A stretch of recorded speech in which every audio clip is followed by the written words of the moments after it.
Hi friends, இந்த வீடியோவில் நம்ம என்ன பார்க்க போகிறோன்னா சத்துணவு அமைப்பாளர் அந்த பணிக்கான வேலைவாய்ப்பு அறிவிப்பு வந்திருக்கு மாவட்ட வாரியாக. அதை பற்றி தான் இந்த வீடியோவில் நம்ம ஃபுல்லாக பார்க்க போகிறோம். ஸோ இதுக்கு பார்த்தீங்கன்னா அப்ளிகேஷன் ஸ்டார்ட் ஆகிற டேட்டும் முடிகிற டேட்டும் மாவட்ட வாரியாக மாறுது. வேகன்சி டீட்டெயிலும் மாறும். மற்றபடி இந்த ஏஜ் லிமிட் எல்லாமே ஒன்று தான்.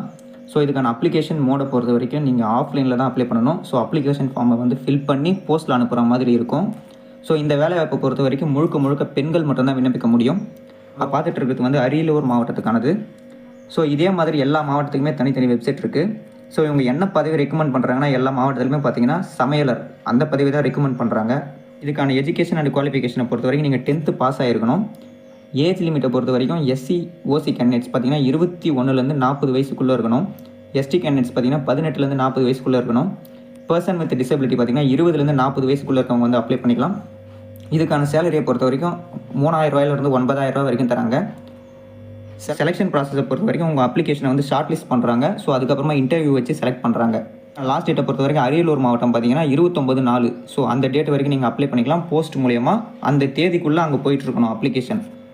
இதே மாதிரி பார்த்தீங்கன்னா எல்லா மாவட்டத்துக்குமே அறிவிப்பு கொடுத்துருக்காங்க. அப்ளிகேஷன் ஸ்டார்ட் ஆகிற டேட்டும் முடிகிற டேட்டும் அதுக்கப்புறமா பார்த்தீங்கன்னா வேகன்சி இது மட்டும் மாறும். ஸோ அதை பற்றி ஃபுல் டீட்டெயிலாக நம்ம இந்த வீடியோவில் பார்த்துடலாம். நம்ம சேனலை சப்ஸ்கிரைப் பண்ணி அந்த பெல் ஐகான் பண்ணி வச்சிட்டிங்கன்னா நம்ம போடுற வீடியோ ஒவ்வொன்றும் உங்களுக்கு நோட்டிஃபிகேஷனாக வந்துட்டே இருக்கும். திருச்சி பார்த்தீங்கன்னா 231 வேகன்சி கொடுத்துருக்காங்க. விருதுநகர் பொறுத்த வரைக்கும் 273, பெரம்பலூர் 73, திருவள்ளூர் 236, திருப்பூர் 262, சேலம் 722, தஞ்சாவூர் 190, கிருஷ்ணகிரி 732, திண்டுக்கல் 139, அரியலூர் 178, தருமபுரி 135, கடலூர் 321, தூத்துக்குடி 104, ஈரோடு பொறுத்த வரைக்கும் வேகன்சி டீட்டெயில் கொடுக்கல, ஆனால் அறிவிப்பு கொடுத்துருக்காங்க. விழுப்புரம் 288, நாகப்பட்டினம் 93, தேனி 106, சிவகங்கை 427, கன்னியாகுமரி 99, தேனி 106, வேலூர் 292, ராமநாதபுரம் 187, திருவாரூர் 163, தென்காசி 138, கள்ளக்குறிச்சி 309, காஞ்சிபுரம் 74. லாஸ்ட் டேட்டை பொறுத்த வரைக்கும் திருச்சி பார்த்தீங்கன்னா 30/4/2025 அன்றைக்கி வரைக்கும் நீங்கள் அப்ளை பண்ணிக்கலாம். விருதுநகர், பெரம்பலூர், திருவள்ளூர், திருப்பூர், சேலம், தஞ்சாவூர், கிருஷ்ணகிரி, திண்டுக்கல், அரியலூர், தருமபுரி, கடலூர் இந்த மாவட்டத்திலாம் பார்த்தீங்கன்னா 29/4/2025 அன்றைக்கி வரைக்கும் நீங்கள் அப்ளை பண்ணிக்கலாம். தூத்துக்குடி, ஈரோடு, விழுப்புரம், நாகப்பட்டினம் இந்த மாவட்டத்திலாம் பார்த்தீங்கன்னா 28/4/2025 நீங்கள் அன்றைக்கி வரைக்கும் அப்ளை பண்ணிக்கலாம். தேனி, சிவகங்கை, கன்னியாகுமரி, வேலூர் இந்த மாவட்டத்துக்குலாம் பார்த்தீங்கன்னா 26/4/2025 வரைக்கும் நீங்கள் அப்ளை பண்ணிக்கலாம். ராமநாதபுரம், திருவாரூர் 26/4/2025 அன்றைக்கி வரைக்கும் அப்ளை பண்ணிக்கலாம்.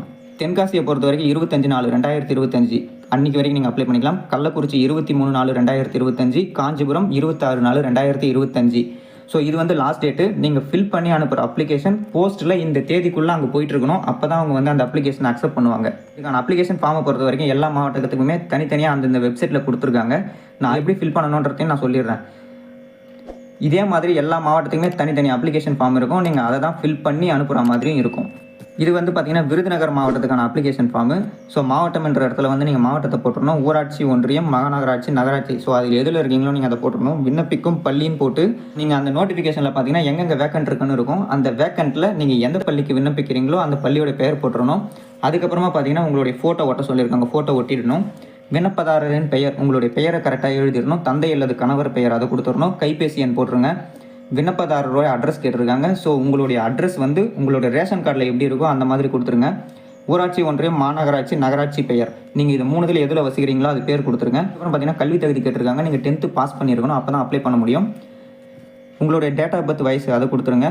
சாதி, அதோடைய உட்பிரிவு அதை கேட்டிருக்காங்க. அது கொடுத்துருங்க. நீங்கள் மாற்றுத்திறனாளியா இல்லையான்னு கேட்டிருக்காங்க. அதை கொடுத்துருங்க. உங்ககிட்ட முன்னுரிமை கணவரால் கைவிடப்பட்டோர், அதுக்கப்புறம் வற்ற விதவை அந்த மாதிரி ஏதாச்சும் இருந்ததுன்னா அது கொடுத்துருங்க. ஒரு மையம், பள்ளியின் பெயர், நீங்கள் எந்த பள்ளிக்கு விண்ணப்பிக்கிறீங்களோ அந்த நோட்டிஃபிகேஷனை பார்த்து அதை எழுதிருங்க. அதுக்கப்புறமா அப்ளிகேஷன் ஃபில் பண்ணுற டேட்டு அந்த பிளேஸும் போட்டுருங்க.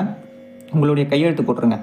இது கூட நீங்கள் என்னென்ன சர்டிஃபிகேட்லாம் வைக்கணும்னா பள்ளி மார்க் ஷீட்டு, உங்களுடைய டிசி ஜெராக்ஸு, குடும்ப அட்டை ஜெராக்ஸு, ஆதார் அட்டை ஜெராக்ஸு, சாதி சான்றிதழ் நகல் சர்டிஃபிகேட்லாம் அதில் வைக்கணும். அதுக்கப்புறம் பார்த்தீங்கன்னா அந்தந்த மாவட்டத்துக்கான கடைசி தேதிக்குள்ளே அந்த அப்ளிகேஷன் ஃபார்ம் அங்கே போகிற மாதிரி அனுப்பிச்சி விட்ருங்க.